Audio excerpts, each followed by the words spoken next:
Hello friends, welcome to Auto Exams. मैं हूं सोनम और आज इस वीडियो में हम देखेंगे उत्तर प्रदेश कांस्टेबल भर्ती 2023 के लिए दोस्तों जीके के मोस्ट इंपॉर्टेंट क्वेश्चन। तो अपने सोनम मैम के साथ वीडियो के अंत तक बने रहिएगा।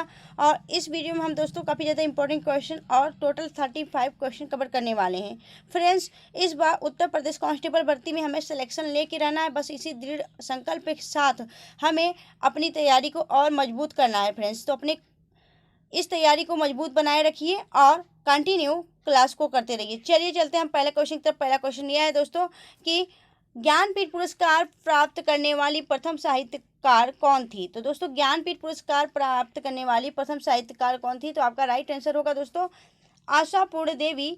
आपका भी ऑप्शन राइट आंसर होगा। ठीक है, बात करेंगे हम ज्ञानपीठ पुरस्कार का प्रारंभ हुआ था। तो ज्ञानपीठ पुरस्कार आपका प्रारंभ हुआ था 1965 में। और प्रथम बार ज्ञानपीठ पाने वाले व्यक्ति की बात करें तो जी शंकर कुरुप थे। और इनकी रचना क्या थी दोस्तों, इनकी रचना मलयालम भाषा में थी, आडा कुजाई। इसके लिए इन्होंने ज्ञानपीठ पुरस्कार पाए थे। ठीक है, और बात करेंगे दोस्तों का प्रथम महिला यहाँ पे पूछा गया है तो आपका आशापूर्णा देवी हो जाएंगी।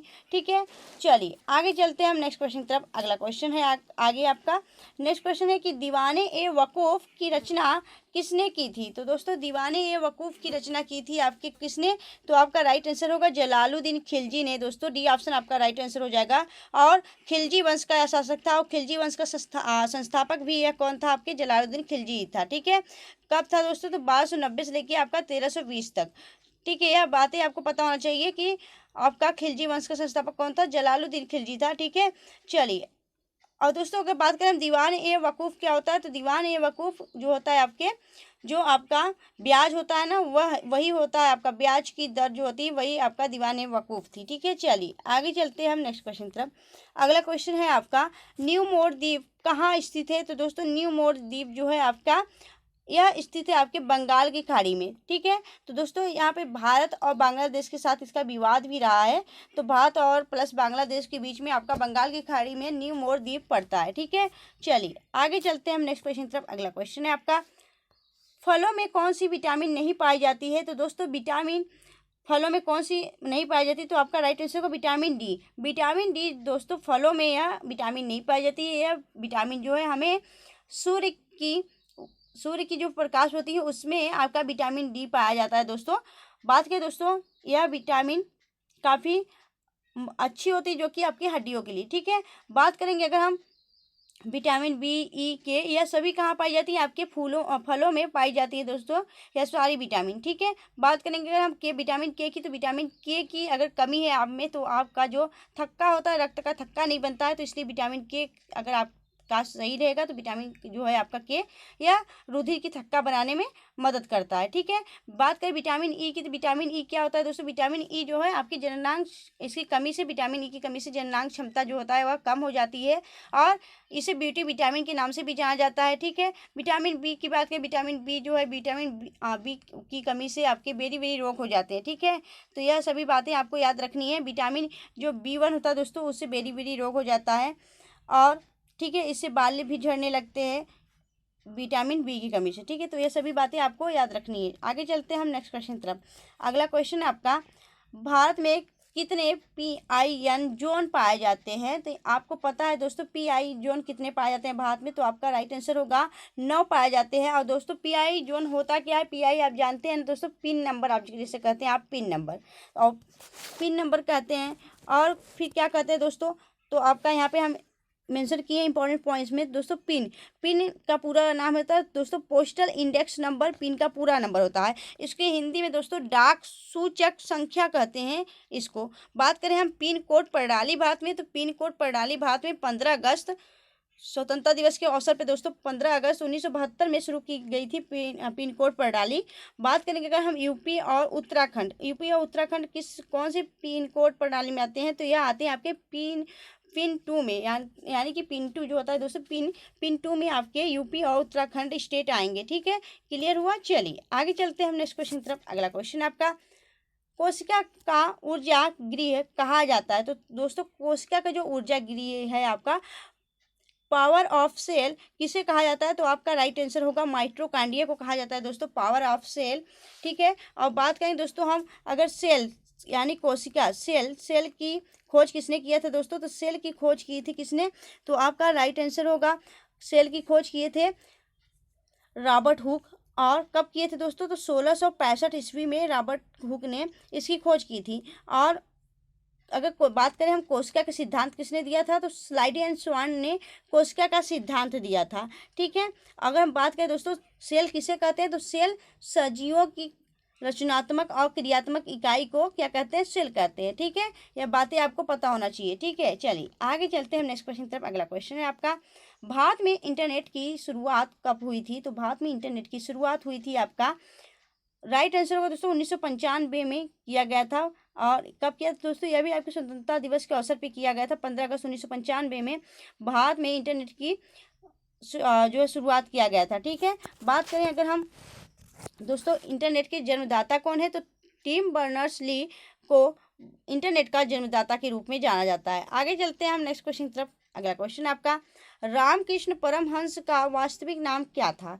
तो दोस्तों रामकृष्ण परमहंस जो कि आपके स्वामी विवेकानंद के गुरु थे दोस्तों, और इनका दोस्तों क्या नाम था, वास्तविक नाम क्या था इनका? तो इनका वास्तविक नाम था गदाधर चट्टोपाध्याय। सी ऑप्शन आपका राइट होगा आंसर दोस्तों, रामकृष्ण परमहंस का यह इनका वास्तविक नाम था। बाद के दोस्तों स्वामी विवेकानंद के यह गुरु थे कौन? तो रामकृष्ण परमहंस। और स्वामी विवेकानंद जी ने रामकृष्ण परमहंस का दोस्तों रामकृष्ण परमहंस कब शुरू किया? तो 1897 में इसकी स्थापना की थी रामकृष्ण परमहंस की। और जो है दोस्तों आपके स्वामी विवेकानंद जी ने ही वेलूर मठ में, वेस्ट बंगाल में वेलूर मठ की भी स्थापना की थी। चलिए आगे चलते हैं हम नेक्स्ट क्वेश्चन तरफ। अगला क्वेश्चन यह है कि बादलों की दिशा तथा गति मापने का वाला यंत्र क्या कहलाता है? दोस्तों बादलों की दिशा व गति मापने वाला यंत्र जो है आपका नेफोमीटर कहा जाता है। डी ऑप्शन आपका राइट आंसर होगा। नेक्स्ट क्वेश्चन देखेंगे अगले क्वेश्चन की तरफ। नेक्स्ट क्वेश्चन यह है कि नाभिकीय विकिरण से शरीर का कौन सा अंग सबसे पहले प्रभावित होता है? तो आपका राइट आंसर होगा दोस्तों कौन सा? तो आपका राइट आंसर होगा दोस्तों अस्थि मज्जा, यानी कि बोन मैरो। जो बोन मैरो है वह आपका जल्दी आपका नाभिकीय विकिरण से जल्दी प्रभावित हो जाता है। और दोस्तों जो आपका 6 अगस्त 1945 में और 9 अगस्त 1945 में हिरोशिमा और नागासाकी पे जो बम गिराया गया था दोस्तों, जिससे आपके द्वितीय विश्व की समाप्त हो गया था, तो यह आपका नाभिकीय विकिरण ही था। ठीक है, चलिए आगे चलते हैं हम नेक्स्ट क्वेश्चन की तरफ। अगला क्वेश्चन यह है कि हिंदू नेपोलियन के नाम से कौन जाने जाते हैं? तो दोस्तों हिंदू नेपोलियन के नाम से जाने जाते हैं आपके स्वामी विवेकानंद जी। ठीक है, और इन्हें साइक्लोनिक क्या बोलते हैं? हिंदू बोलते हैं। ठीक है, साइक्लोनिक हिंदू भी इनको बोला जाता है, स्वामी विवेकानंद जी को। ठीक है, चलिए तो फ्रेंड्स अगर आपको वीडियो अच्छी लग रही है, हेल्पफुल लग रही हो, अपने सोनम मैम की मेहनत अच्छी लग रही है, तो प्लीज़ वीडियो को लाइक करते हुए चलिएगा फ्रेंड्स। और इस बार हमें सिलेक्शन लेके रहना, बस इसी जोश और जज्बे के साथ, मन में एक मोटिवेशन के साथ होना चाहिए कि भैया हमें इस बार लेके रहना है, तो बस इसी जोश जज्बे के साथ पढ़ना है। ठीक है, चलिए आगे चलते हैं हम नेक्स्ट क्वेश्चन की तरफ। अगला क्वेश्चन यह है कि नर मनुष्यों में कौन सा लिंगी गुणसूत्र होता है? तो दोस्तों आपका राइट आंसर होगा XY। जो XY होता है यह आपके मनुष्यों का लिंग सूत्र होता है, लिंग गुणसूत्र होता है। और दोस्तों मनुष्यों में कितने जोड़ी पाया जाता है आपका क्रोमोसोम या गुणसूत्र? तो आपका राइट आंसर होगा 12 जोड़ी होता है, और टोटल आपका 46 होता है। ठीक है, और जोड़ी में बात करें तो आपका यहाँ पे 23 जोड़ी होता है, 23 जोड़ी, और टोटल की बात करें तो 46। ठीक है, 23 जोड़ी आपका पाया जाता है गुणसूत्र, और यह आपका इस क्वेश्चन का राइट आंसर होगा ऑप्शन बी। आगे चलते हैं नेक्स्ट क्वेश्चन की तरफ। अगला क्वेश्चन यह है कि मीनाम्बकम हवाई अड्डा कहाँ स्थित है? दोस्तों तो मीनाम्बकम जो हवाई अड्डा है वह आपके चेन्नई में स्थित है, तमिलनाडु की चेन्नई में। यह आपको पता होना चाहिए। बात करेंगे हम इंपॉर्टेंट पॉइंट्स की और कुछ इंपॉर्टेंट हवाई अड्डों की, तो यहाँ पे हमने डिटेल में लिखा है दोस्तों इंपॉर्टेंट। तो दोस्तों बाबा भीमराव अम्बेडकर की बात की, हवाई अड्डा कहाँ पे स्थित है? तो नागपुर महाराष्ट्र में स्थित है। कैंपेगौड़ा हवाई अड्डा बेंगलोर कर्नाटक में स्थित है। राजीव गांधी हवाई अड्डा हैदराबाद तेलंगाना में स्थित है। सुभाष चंद्र बोस हवाई अड्डा कोलकाता पश्चिम बंगाल में स्थित है। गोपीनाथ बरदौली हवाई अड्डा गुवाहाटी असम में स्थित है। और बीजू पटनायक अंतर्राष्ट्रीय हवाई अड्डा यह आपके भुवनेश्वर उड़ीसा में स्थित है। तो इन सभी दोस्तों जो कि आपके एग्जाम में क्वेश्चन पूछे जाते हैं हवाई अड्डों से, यह सारे इंपॉर्टेंट हवाई अड्डा है, इससे आपके क्वेश्चन एग्जाम में पूछे जा सकते हैं। तो इसलिए इसे आप लोग याद रख लीजिएगा कहाँ पे कौन सा हवाई अड्डा स्थित है। ठीक है, चलिए आगे चलते हैं नेक्स्ट क्वेश्चन तरफ। अगला क्वेश्चन यह है कि उत्तर प्रदेश की सबसे साक्षरता वाला जिला कौन सा है? तो आपका राइट आंसर होगा दोस्तों ऑप्शन बी गौतम बुद्ध नगर। ठीक है, चलिए आगे चलते हैं नेक्स्ट क्वेश्चन तरफ। अगला क्वेश्चन यह है कि राष्ट्रीय मस्तिष्क अनुसंधान केंद्र कहाँ स्थित है? तो दोस्तों राष्ट्रीय जो मस्तिष्क अनुसंधान केंद्र है यह आपके गुरुग्राम हरियाणा में स्थित है। ठीक है, चलिए आगे देखें तो नेक्स्ट क्वेश्चन यह है कि अभी हाल ही में देश का सबसे पहला रेलवे विश्वविद्यालय कहाँ बनाया गया है? तो यह आपका बनाया गया है वडोदरा गुजरात में। ठीक है, वडोदरा गुजरात में इसे हाल ही में रेलवे विश्वविद्यालय का शुभारंभन किया गया है। आगे चलते हैं हम नेक्स्ट क्वेश्चन तरफ। अगला क्वेश्चन यह है कि उत्तर प्रदेश की प्रथम महिला राज्यपाल कौन थी? तो दोस्तों उत्तर प्रदेश की पहली महिला जो आपकी राज्यपाल थी वह थी आपकी सरोजनी नायडू। ठीक है, सरोजनी नायडू उत्तर प्रदेश की ही नहीं बल्कि भारत की पहली महिला राज्यपाल हैं। और सुचिता कृपलानी जो है दोस्तों यह आपकी पहली महिला जो है आपकी उत्तर प्रदेश की मुख्यमंत्री रही हैं। ठीक है, यह बातें आपको याद रखनी है दोनों को। ठीक है, बात करें उत्तर प्रदेश का गठन की तो उत्तर प्रदेश गठन 24 जनवरी 1950 को उत्तर प्रदेश का गठन हुआ था। और उत्तर प्रदेश हर वर्ष आपका 14 जनवरी को क्या मनाता है दोस्तों? अपना राज्य दिवस मनाता है। ठीक है, चलिए आगे चलते हैं हम नेक्स्ट क्वेश्चन तरफ। अगला क्वेश्चन यह है कि जगन्नाथ मंदिर किस राज्य में स्थित है? तो जगन्नाथ मंदिर स्थित है आपके कहाँ पे? उड़ीसा में। दोस्तों उड़ीसा में जगन्नाथ मंदिर स्थित है, उड़ीसा के पुरी में। बात करें उड़ीसा के कोणार्क में कोणार्क सूर्य मंदिर स्थित है, जिसे हम ब्लैक पगोड़ा के नाम से जानते हैं और जो 10 रुपए के नोट पे भी अंकित किया गया है। और बात करें अगर हम उड़ीसा के जो जगन्नाथ मंदिर है इसे क्या कहते हैं? तो इसे सफ़ेद पगोड़ा के नाम से जानते हैं दोस्तों। जो कोणार्क सूर्य मंदिर उसे ब्लैक पगोड़ा और जो जगन्नाथ मंदिर है उसे सफ़ेद पगोड़ा के नाम से जानते हैं, यह आपको याद होना चाहिए। आगे चलते हैं हम नेक्स्ट क्वेश्चन तरफ। अगला क्वेश्चन है कि भारत का पड़ोसी राज्य बांग्लादेश किस मुद्रा क्या है दोस्तों? तो भारत की जो पड़ोसी देश है बांग्लादेश, इसकी मुद्रा क्या है? इसकी मुद्रा है टका। और राजधानी क्या है? बांग्लादेश की राजधानी है ढाका और मुद्रा है टका। तो ढका टका करके आप याद कर सकते हैं। यहाँ की प्रधानमंत्री कौन है? तो यहाँ की प्रधानमंत्री है शेख हसीना। ठीक है, चलिए आगे चलते हैं हम नेक्स्ट क्वेश्चन तरफ। अगला क्वेश्चन है कि मशहूर गजल गायक गुलाम मुस्तफा खान का जन्म उत्तर प्रदेश के किस जिले में हुआ था? तो यह दोस्तों हुआ था आपके ऑप्शन सी राइट आंसर होगा बदायूं में। दोस्तों बदायूं में इनका जन्म हुआ था। यह मशहूर गजल गायक है गुलाम मुस्तफा खान। ठीक है, यह आपको याद होना चाहिए क्योंकि उत्तर प्रदेश से रिलेटेड एग्जाम में इनसे क्वेश्चन बन सकता है। ठीक है, चलिए आगे चलते हैं। नेक्स्ट क्वेश्चन यह कि चंद्रशेखर आजाद कृषि एवं प्रौद्योगिकी विश्वविद्यालय कहाँ स्थित है? तो दोस्तों जो चंद्रशेखर आजाद कृषि एवं प्रौद्योगिकी विश्वविद्यालय है यह आपके कानपुर में स्थित है। इसे मार्क कर लीजिएगा क्योंकि यह एग्जाम में पहले भी क्वेश्चन पूछा गया था। ठीक है, चलिए आगे चलते हैं। नेक्स्ट क्वेश्चन यह है कि उत्तर प्रदेश में पहली बार प्रकाशित होने वाला दैनिक समाचार हिंदुस्तान के संपादक कौन थे? तो आपका राइट आंसर होगा दोस्तों मदन मोहन मालवीय थे।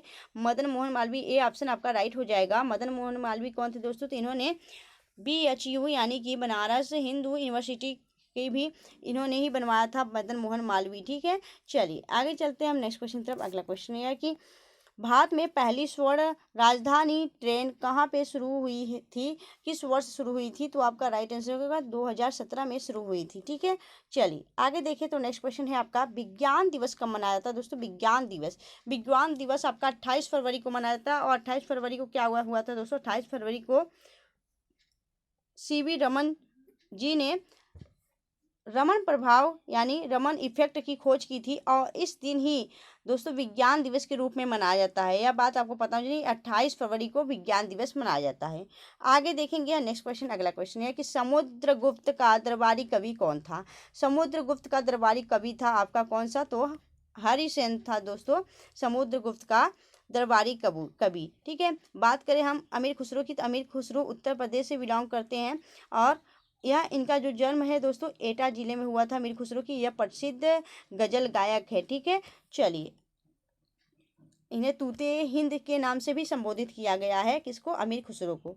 आगे देखेंगे नेक्स्ट क्वेश्चन। अगला क्वेश्चन यह है कि किस वेद में सबसे प्राचीन वैदिक युग की संस्कृति के बारे में जानकारी दी गई है? तो आपका राइट आंसर होगा दोस्तों ऋग्वेद में दोस्तों प्राचीन आपका सबसे प्राचीन ग्रंथ माना जाता है। प्राचीन वैदिक युग जो है आपसे यह ऋग्वेद से ही संबंधित है। ठीक है, चलिए आगे देखेंगे नेक्स्ट क्वेश्चन। अगला क्वेश्चन यह कि प्लासी के युद्ध के बाद डैश को बंगाल की नवाब बनाया गया था। दोस्तों प्लासी के युद्ध के बाद अगर हम बात करें दोस्तों, यहाँ पे पूछा जा रहा है प्लासी के युद्ध के बाद, तो आपका मीर जाफर जो था वह प्लासी के युद्ध के बाद बंगाल का नवाब बनाया गया था।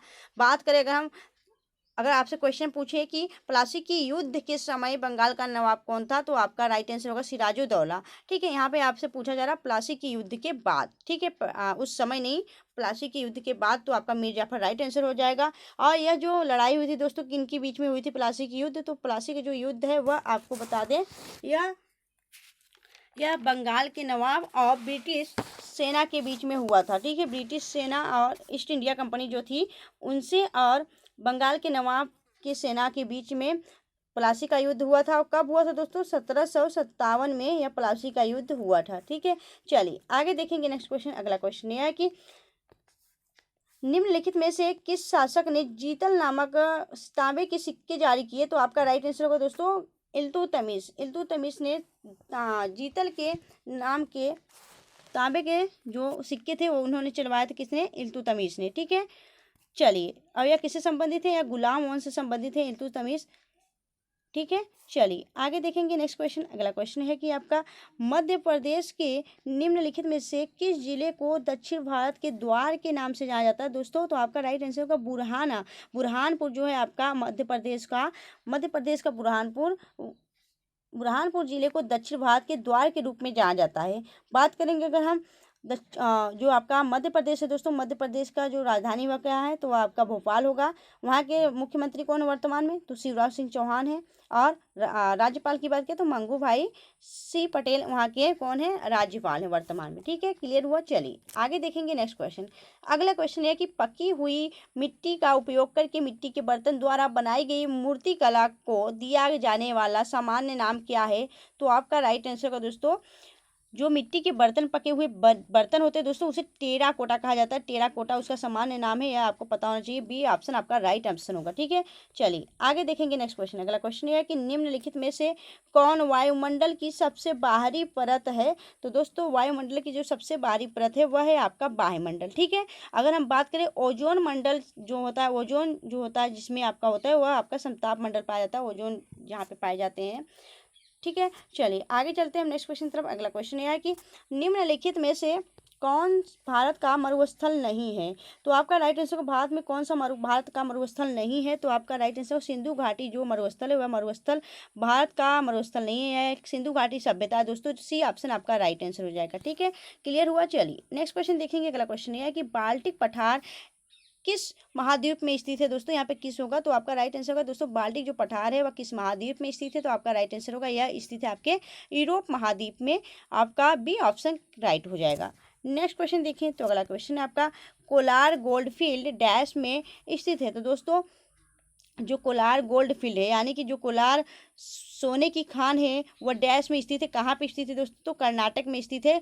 कोलार जो कि सोने, यहाँ से सोना निकाला जाता है दोस्तों, सोना का खदान है यहाँ पे कोलार में, कर्नाटक में स्थित है। और बात करें दोस्तों इस पे भी एक मूवी भी बनी थी, आपने देखा भी होगा। चलिए आगे चलते हैं नेक्स्ट क्वेश्चन तरफ। अगला क्वेश्चन है आपका निम्नलिखित में से भारत में दाल का सबसे बड़ा उत्पादक राज्य कौन सा है, तो दोस्तों अगर बात करें हम दलहन यानी दाल जो होता है पल्सेस, उसका जो सबसे बड़ा उत्पादक राज्य है वह है आपका कर्नाटक। सी ऑप्शन आपका राइट हो जाएगा। ठीक है दोस्तों, अगर आपको वीडियो अच्छी लगी हो, हेल्पफुल लगी हो, तो प्लीज़ वीडियो को लाइक करना और चैनल पे सब्सक्राइब करना ऑटो एग्जाम्स को। ठीक है फ्रेंड्स, मिलेंगे आपसे नेक्स्ट वीडियो में, तब तक के लिए bye bye and take care.